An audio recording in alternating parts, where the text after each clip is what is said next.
Halo teman-teman, perkenalkan nama saya Faturil Suryandi dari kelas 12 IPA 2. Pada video ini, saya akan menjelaskan materi mengenai medan magnet.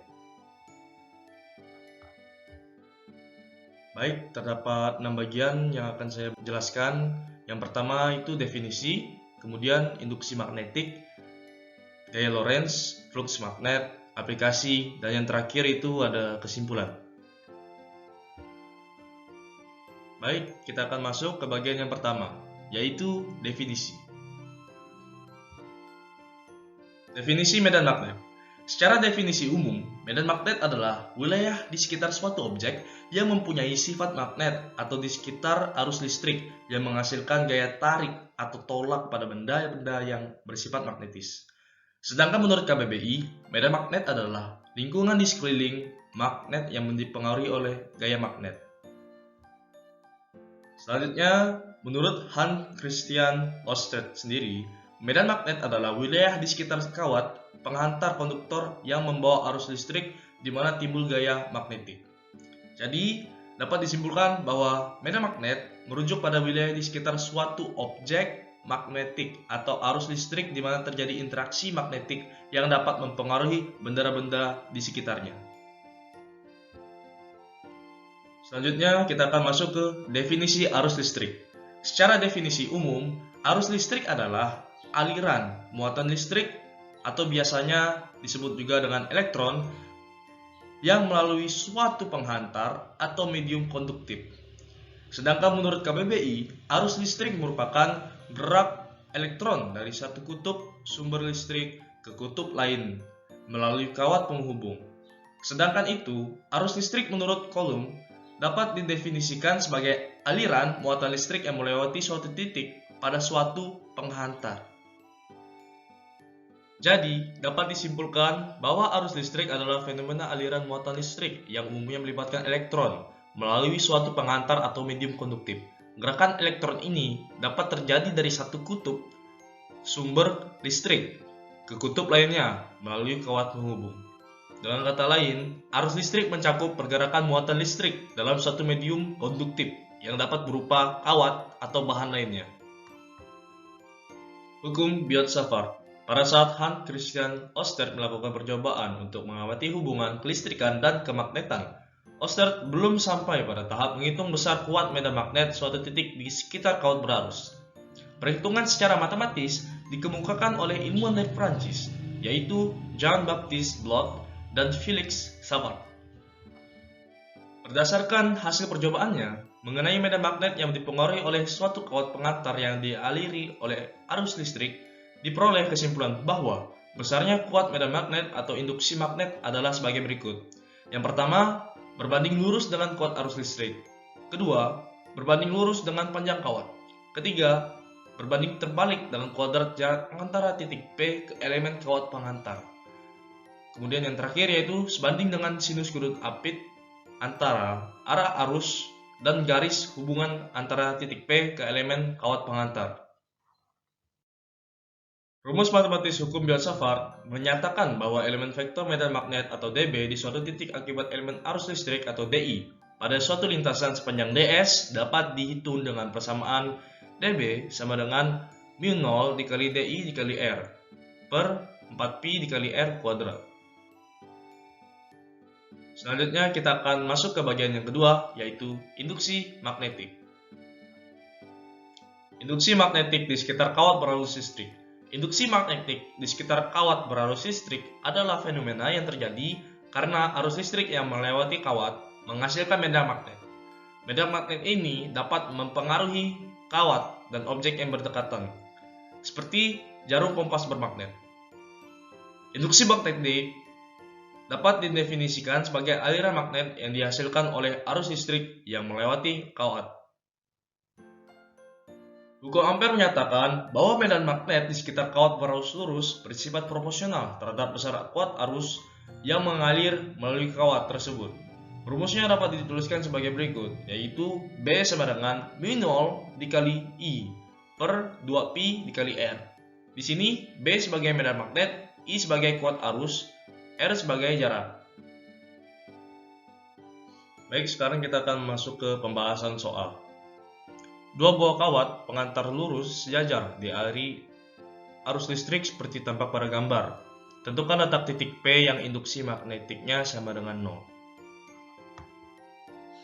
Baik, pada gambar dan soal dapat diketahui bahwa I1 sama dengan 8 ampere, kemudian I2 sama dengan 16 ampere. Dan pada soal diketahui bahwa titik P medan magnetnya itu 0, sehingga dapat kita simpulkan bahwa titik P itu berada di antara kawat pertama dan juga kawat kedua. Untuk R1 atau jarak dari kawat pertama menuju titik P sama dengan X. Kemudian untuk R2 atau jarak dari kawat kedua menuju titik P itu sama dengan 6 min X. Dan untuk mu 0 sama dengan 4pi dikali 10 pangkat min 7. Dan untuk B totalnya sama dengan 0 Tesla. Yang ditanya adalah X. Sehingga menggunakan rumus medan magnet dapat dikerjakan sebagai berikut ini. B total sama dengan B1 min B2. Jadi B1 min B2 sama dengan 0. Kemudian B1 sama dengan B2 setelah kita pindah ruaskan. Kemudian selanjutnya menggunakan rumus medan magnet atau B, dapatlah mu 0 dikali I1 per 2pi dikali R1 sama dengan mu 0 dikali I2 per 2pi dikali R2. Karena mu 0 dan juga 2pi-nya itu dapat dicoret, ya, maka tersisalah I1 per R1 sama dengan I2 per R2. Kita masukin angkanya sehingga menjadi 8X per 16 6 min X. Sehingga 48 min 8X sama dengan 16X. Sehingga 48 sama dengan 24X. Sehingga dapatlah X-nya yaitu 2 cm.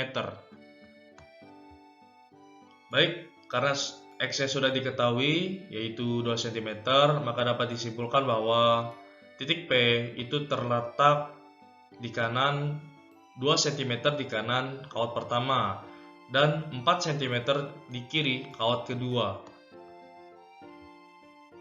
Baik, kita akan lanjutkan ke induksi magnetik pada solenoida. Solenoida adalah perangkat elektronik yang terdiri dari kumpulan kawat yang dililitkan secara berulang-ulang dalam bentuk tabung atau toroid atau cincin. Solenoida sering digunakan untuk menghasilkan medan magnet yang kuat di dalamnya ketika arus listrik mengalir melalui kumparan tersebut. Untuk rumusnya itu ada dua. Yang pertama, rumus induksi magnetik di pusat solenoida, yaitu B sama dengan mu 0 dikali I dikali N per L. Dan untuk rumus induksi magnetik di ujung solenoida, itu B sama dengan mu 0 dikali I dikali N per 2L. Berikut adalah contoh soal induksi magnetik pada solenoida. Sebuah solenoida panjang mengandung 5 lilitan per cm panjang. Ketika arus 0,8 ampere mengalir melalui solenoida tersebut, hitunglah induksi magnetik pada sebuah titik yang terletak pada sumbu solenoida jika titik tersebut berada A di tengah-tengah dan B di ujung solenoida. Berikut ini adalah penyelesaiannya. Diketahui N sama dengan 5 lilitan per cm-nya. Kita ubah ke meter sehingga menjadi 500 lilitan per meternya. I sama dengan 0,8 ampere. Mu 0 sama dengan 4 dikali 10 pangkat min 7. Yang ditanya itu ada dua, yaitu BT atau besar medan magnet pada tengah solenoida, dan yang kedua itu BU atau besar medan magnet pada ujung solenoida. Untuk mencari BT itu sama dengan mu 0 dikali I dikali N per L sama dengan 4pi dikali 10 pangkat min 7 dikali 0,8 dikali 500 per 1 sama dengan 16.000 pi dikali 10 pangkat min 7 Tesla sama dengan 16 pi dikali 10 pangkat min 4 Tesla. Untuk mencari BU sama dengan mu 0 dikali I dikali N per 2L sama dengan 1/2 dari BT sama dengan 1/2 dikali 16 Pi dikali 10 pangkat min 4 sehingga BU nya itu sama dengan 8 Pi dikali 10 pangkat min 4 Tesla. Selanjutnya induksi magnetik pada toroida. Toroida adalah bentuk geometris yang mirip dengan cincin atau donat dan istilah ini sering digunakan untuk mendeskripsikan bentuk berbentuk torus atau permukaan berbentuk cincin yang melingkupi sebuah ruang tertentu. Dalam konteks elektromagnetisme, toroida juga merujuk pada perangkat atau komponen listrik yang memiliki bentuk torus atau cincin, khususnya dalam konstruksi kumparan. Berikut ini adalah rumus induksi magnetik kawat pada toroida. Berikut ini adalah contoh soal induksi magnetik pada toroida. Sebuah toroida memiliki 60 lilitan dan berjari-jari 10 cm. Jika kuat arus yang melalui toroida sebesar 2 ampere, tentukan kuat medan magnetik di dalam toroida tersebut. Berikut ini penyelesaiannya. Diketahui N sama dengan 60, mu 0 sama dengan 4 Pi dikali 10 pangkat min 7, ref sama dengan 10 cm. Kita ubah ke meter sehingga menjadi 1 dikali 10 pangkat min 1 meter. I sama dengan 2 ampere. Yang ditanya adalah medan magnet atau B-nya. Jawab, B sama dengan mu 0 dikali I dikali N per 2Pi dikali ref. Sehingga B sama dengan 4Pi dikali 10 pangkat min 7 dikali 2 dikali 60 per 2Pi dikali 10 pangkat min 1. Sehingga B sama dengan 2400 dikali 10 pangkat min 7 Tesla. Sehingga B sama dengan 2,4 dikali 10 pangkat min 4 Tesla. Baik, selanjutnya kita akan masuk ke bagian yang ketiga, yaitu gaya Lorentz. Besar gaya Lorentz. Gaya Lorentz adalah gaya yang timbul akibat adanya arus listrik dalam suatu medan magnet. Gaya ini ditemukan oleh fisikawan Belanda, yaitu Hendrik Anton Lorentz. Gaya Lorentz muncul ketika muatan listrik bergerak melalui medan magnet yang menyebabkan muatan tersebut mengalami gaya yang tegak lurus terhadap arah geraknya. Arah gaya Lorentz dapat ditentukan dengan menggunakan kaidah tangan kanan. Baik, ini adalah video cara menggunakan kaidah tangan gaya Lorentz. Untuk mengetahui arah gaya Lorentz dapat digunakan kaidah tangan kanan. Apabila tangan kanan dalam keadaan terbuka, jari-jari dan ibu jari diluruskan, arah dari pergelangan tangan menuju jari-jari menyatakan arah induksi magnet, dan arah ibu jari menyatakan arah arus listrik, maka arah gaya Lorentz dinyatakan dengan arah telapak tangan. Berikut ini adalah rumus konsep gaya Lorentz. Selanjutnya, contoh soal gaya Lorentz. Kawat lurus berarus listrik 2 ampere berada dalam medan magnet sebesar 0,5 Tesla yang arahnya tegak lurus terhadap arus. Jika gaya Lorentz yang bekerja pada kawat sebesar 2 Newton, maka panjang kawat adalah... Baik, pada soal ini diketahui bahwa I sama dengan 2 ampere, B sama dengan 0,5 Tesla, F sama dengan 2 Newton, dan sudutnya itu 90 derajat karena tegak lurus. Maka cara menentukan panjang kawat menggunakan rumus gaya Lorentz, yaitu F sama dengan B dikali I dikali L dikali sin alpha. Sehingga L sama dengan F per B dikali L dikali sin 90 derajat.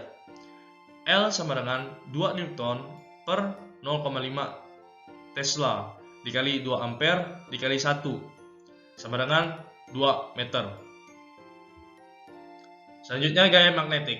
Gaya magnetik merujuk pada gaya yang dikenakan oleh medan magnet pada benda bermuatan atau bermagnet. Gaya magnetik bekerja pada benda yang memiliki muatan listrik yang bergerak dalam suatu medan magnet.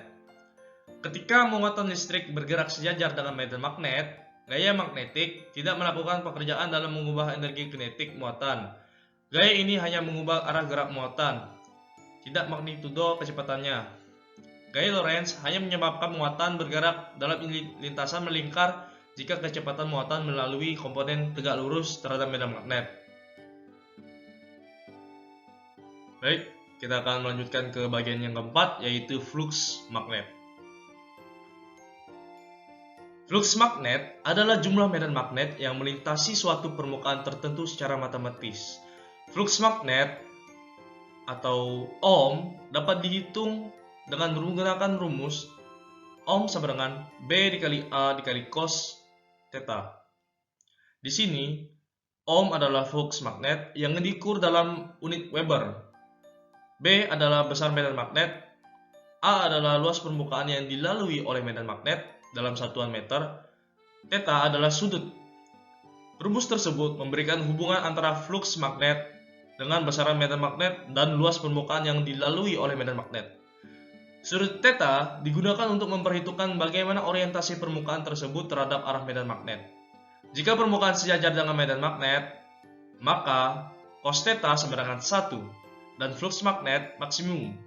Sebaliknya, jika permukaan tegak lurus terhadap medan magnet, maka cos theta sama dengan 0 dan flux magnet minimum. Berikut adalah contoh soal dari flux magnetik. Sebuah bidang seluas 40 cm persegi berada dalam daerah medan magnetik homogen dengan induksi magnetiknya yaitu 8 dikali 10 pangkat min 4 Tesla. Jika sudut antara arah normal bidang dengan medan magnetiknya yaitu 60 derajat, maka besar flux magnetiknya adalah. Baik, pada soal ini diketahui bahwa A sama dengan 40 cm persegi, sehingga sama dengan 40 dikali 10 pangkat min 4 meter persegi. B sama dengan 8 dikali 10 pangkat min 4 Tesla. Theta sama dengan 60 derajat. Untuk menjawab soal ini, kita menggunakan rumus flux magnetik, yaitu flux magnetik sama dengan B dikali A dikali cos theta. Flux magnetik sama dengan 8 dikali 10 pangkat min 4 Tesla dikali 40 dikali 10 pangkat min 4 meter persegi dikali cos 60 derajat. Sehingga flux magnetik sama dengan 32 dikali 10 pangkat min 7 dikali setengah Weber. Sehingga flux magnetiknya yaitu 16 dikali 10 pangkat min 7 Weber. Selanjutnya kita akan masuk ke bagian yang kelima, yaitu penerapan. Selanjutnya adalah penerapan pada bidang elektromagnetisme dan teknologi listrik. Yang pertama ada transformator dan induktor, yaitu medan magnet yang digunakan dalam transformator dan induktor itu untuk mengubah tegangan dan arus listrik. Yang kedua ada generator listrik, yaitu gerakan relatif antara medan magnet dan kumparan berarus menghasilkan energi listrik dalam generator. Yang ketiga ada elektronika dan motor listrik, yaitu medan magnet dan arus listrik yang digunakan dalam motor listrik dan perangkat elektronika. Selanjutnya penerapannya pada bidang medis, yaitu pada MRI atau resonansi magnetik, yaitu teknik medis yang menggunakan medan magnet yang kuat untuk menghasilkan gambar tubuh dalam prosedur MRI. Yang kedua ada elektrokardiogram atau EKG, yaitu arus listrik yang dihasilkan oleh jantung diukur dalam prosedur EKG. Baik, kita masuk ke bagian yang keenam, yaitu kesimpulan. Jadi kesimpulan yang saya dapatkan pada bab medan magnet, dalam penerapannya konsep-konsep bab ini memainkan peran penting dalam berbagai bidang, termasuk teknologi medis seperti MRI dan industri yang dengan pemanfaatan elektromagnetisme untuk pemisahan logam. Kesimpulan utamanya adalah bahwa pemahaman yang baik tentang interaksi antara medan magnet dan arus listrik memberikan dasar untuk inovasi dan pengembangan teknologi yang terus maju di berbagai sektor. Saya rasa sekian saja yang dapat saya sampaikan pada video ini. Saya ucapkan terima kasih.